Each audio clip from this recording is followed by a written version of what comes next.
घटना पर आज चर्चा कर रहे हैं। क्यों चर्चा कर रहे हैं, बात मेरी समझ में नहीं आ रही। महोदय, जो घटना घटी वो दुखद है, कोई दो मत नहीं है, लेकिन यह भी सच है कि उस घटना के बाद आपके द्वारा आदेश जारी किया गया, आचार समिति बनाई, आचार समिति को मामले सुपुर्द किए गए, प्रशासनिक अधिकारियों को निर्देश दिए गए, तो सबकी रिपोर्ट आए बिना इस पर चर्चा करने का औचित्य मेरी समझ से परे। फिर भी जब आपने निर्णय लिया है और आपके निर्णय के आलोक में जब चर्चा हो रही है, तो मैं अपनी बात रखना चाहता हूं।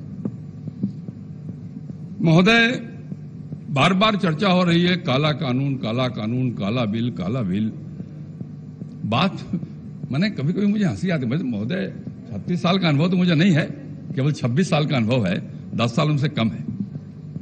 लेकिन महोदय, लोकतंत्र है और लोकतंत्र की ये क्या मंदिर है, और लोकतंत्र का तकाजा क्या है महोदय?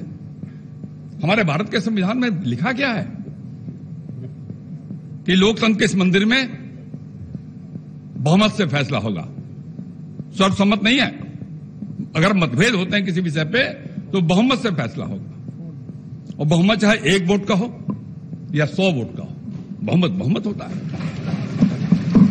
बार बार क्यों कहा जाता है कि आपने चोर दरबार से सरकार हासिल कर लिया? केवल इसलिए महोदय कि लोगों ने मान लिया था कि मुख्यमंत्री बन जाएंगे, बन नहीं पाए, दर्द आज तक छुपा नहीं पा रहे हैं, प्रकट करते हैं। महोदय, जिस कानून की चर्चा की जा रही है, महोदय जिस कानून की चर्चा की जा रही है, उस कानून को बने हुए कितने महीने हो गए? 4 महीने हो गए। एक घटना बता सकते हैं आप उस कानून के दुरुपयोग का? बैठिए बैठिए बैठिए। आप नहीं, आप ये उचित नहीं है, बैठिए। नहीं, ये उचित नहीं है, ये उचित नहीं है। ये नहीं, बैठ जाइए सभी लोग, आपकी बात हम बड़े गौर से सुन, ये उचित नहीं है। शांति से सुनिए। जब आप नहीं, आप तो बुजुर्ग हैं, आपको तो और धैर्य रखना चाहिए। अरे हमसे उम्र में ज्यादा बड़े हैं जी, बात करने का। अरे हमसे ज्यादा उम्र दराज है, तब गर्मी आ रहा, मेरा क्या होगा बोलिए आप। चलिए महोदय, एक घटना नहीं घटी महोदय, एक घटना नहीं घटी जिसकी शिकायत नहीं आई, लेकिन चूंकि लोग चाहते थे इस कानून का लाभ कैसे लिया जाए। महोदय, नेता प्रतिपक्ष यहां नहीं है, उनके बड़े भाई हैं, इनको नहीं याद होगा क्योंकि थे ही नहीं वो उस समय। लेकिन नहीं, मजाक की बात नहीं कर रहा हूं, मैं गंभीरता से कर रहा हूं। हम लोग उनके पिताजी के साथ आंदोलन में थे महोदय। मुझे आज भी याद है, मैं आचार संहिता समिति का पटना सिटी का अध्यक्ष था।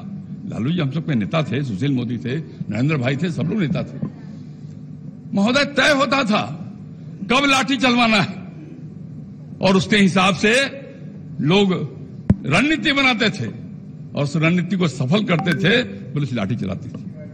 महोदय, मुझे पूरा अंदेशा है, मुझे पूरा अंदेशा है महोदय कि उस कानून को जब यहां बिल को पेश किया गया तो उस बिल के माध्यम से कैसे ऐसी स्थिति पैदा की जाए ताकि सरकार को बदनाम किया सके, मुझे इसकी पूरी आशंका है। महोदय, मैं एक बात कहना चाहता हूं आपसे, मैं पुलिस की किसी भी कार्रवाई का समर्थन नहीं कर रहा हूं, लेकिन मैं एक बात कहना चाहता हूं। कई पुराने लोग बैठे हैं, दुबे जी बैठे हैं, सब लोग बैठे हैं, और मुझे महोदय मुझे इस बात का सौभाग्य प्राप्त है कि मैं वहां भी बैठा हूं जहां नेता प्रतिपक्ष आज बैठे हैं, और मैं वहां भी बैठा हूं, और मैंने भी कई बार बेल में आने का काम किया है। और याद होगा जब नेता प्रतिपक्ष यहां उप मुख्यमंत्री कुर्सी पर बैठे थे, तो मैं तो सो गया था यहां, 3-4 घंटे तक बैठा रहा यहां बेल में। स्वाभाविक है, विपक्ष को अपनी बात कहने का पूरा अधिकार है, विपक्ष को सरकार के किसी प्रस्ताव से असहमत होने का पूरा अधिकार है, और असहमति के सवाल पर अपनी बात पुरजोर ढंग से कहने का भी पूरा अधिकार है। तलखी हो न हो यह अलग विषय, लेकिन उनको इस बात का अधिकार है। लेकिन क्या किसी माननीय सदस्य को, चौधरी जी बताएं हमें, किसी माननीय सदस्य को इस बात का अधिकार है कि उप मुख्यमंत्री के हाथ से कोई कागज का पन्ना फाड़ के बिक दे? यह अधिकार है किसी को? कैसे हो सकता है? ठीक है, कैसे हो सकता है? अब आलोक जी बैठिए, आलोक जी इसको आप सही से नहीं कर सकते, सुनिए बैठ जाए, इसको सही सिद्ध नहीं कर सकते आप। जी एक बार सुने, इनकी भी बात सुनी गई, उधर भी सही सिद्ध नहीं कर सकते आप, चाहे कोई करे, अगर मैंने भी कभी किया होगा तो गलत है, गलत है, चाहे कोई करे। महोदय, मैं एक बात कहना चाहता हूं, उस कानून के विरोध के स्वर में जिस प्रकार की स्थिति यहां पैदा होगी महोदय, मेरा तो मानना है, अगर आपने हस्तक्षेप नहीं किया होता, आपको बंद कर दिया क्या साहब? आपको निकल के आने नहीं दिया क्या? आपको कोशिश करने की, आप अगर कोई कोशिश करते ऐसी स्थिति नहीं पैदा होने दी गई। बैठ जाइए सुरेंद्र जी, बैठिए बैठिए बैठिए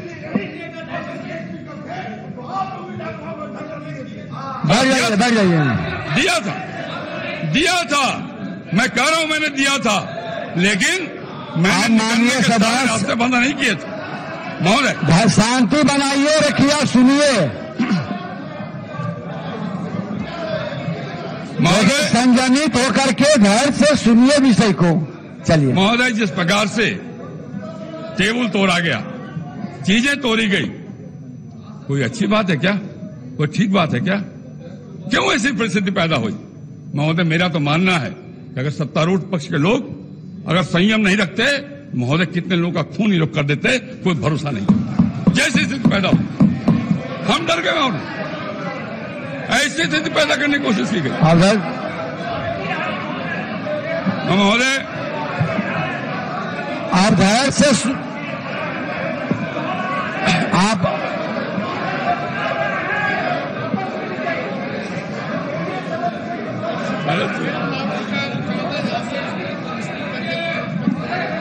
महोदय याद करिए, आपके जाने के बाद, बढ़िए महोदय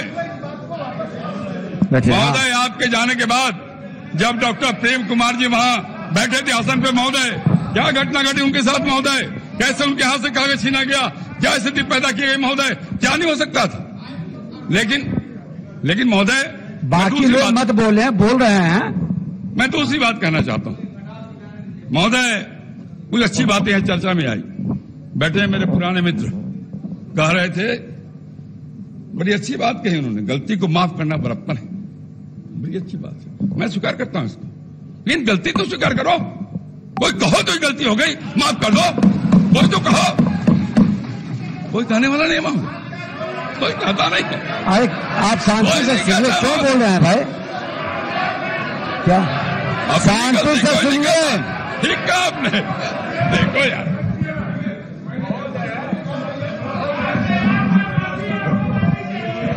अरे कोई तो मांगे, कोई तो माने गलती हो गई। बढ़िया अब बोल रहे हैं, अब बोल रहे हैं। बढ़िया,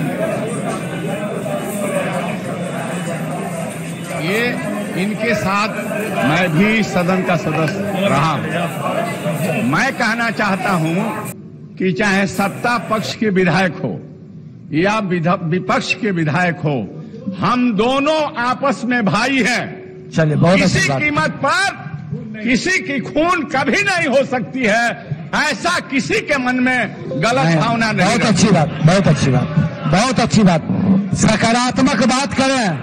चलिए महोदय,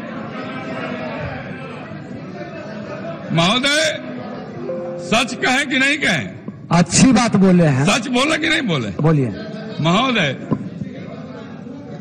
मैं शुरू का जो 10 साल था महोदय, शुरू का जो 10 साल था मेरा, प्रारंभ का 95 से 2005 तक, वहां बैठने का अवसर मुझे मिलता था महोदय। उसमें सत्तारूढ़ दल में आरजेडी के लोग बैठा करते थे महोदय। उसके बाद के कालखंड में यहां बैठा मैं, फिर महोदय 2.5 साल में वहां चला गया, तो महोदय आने जाने का क्रम होता रहा। अब आप कहा नाव खेवने के लिए बेदम हो गए। बैठिए महोदय, मिला और महोदय हर समय हंगामा हुआ, हर समय हंगामा हुआ महोदय। हम वहां बैठे तब भी हुआ, यहां बैठे तब भी हुआ, लेकिन महोदय आश्चर्य की बात यह है कि जब भी हंगामा हुआ तो उन लोगों ने हंगामा किया महोदय, तो हम भाजपा और जदयू के लोगों ने नहीं। क्यों?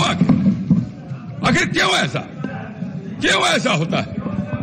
केवल इसलिए कि आपको लोकतंत्र में आस्था नहीं है। मैं मानता हूं कि आस्था है, लेकिन उससे आप बहुमत के निर्णय को स्वीकार नहीं करना चाहते। आप चाहते हैं कि ग्रैब कर जाए विधानसभा को। आप हाईजैक करना चाहते हैं, जिसको जनता ने सरकार बनाने का अवसर दिया है उसकी बात सुनने का अवसर नहीं देना चाहते आप। गलत तरीका है महोदय। मैं इसलिए कहना चाहता हूं आपसे, मैं आपसे निवेदन करना चाहता हूं कि आपने जो कदम उठाया है, जो आचार समिति के सामने आपने विषय रखा है, आचार समिति का निर्णय आने दीजिए, और जो आचार समिति का निर्णय हो महोदय, आपका निर्णय तो अंतिम है। आचार समिति के निर्णय को सबको स्वीकार करना चाहिए, और आचार समिति जो फैसला दे महोदय सबको स्वीकार है।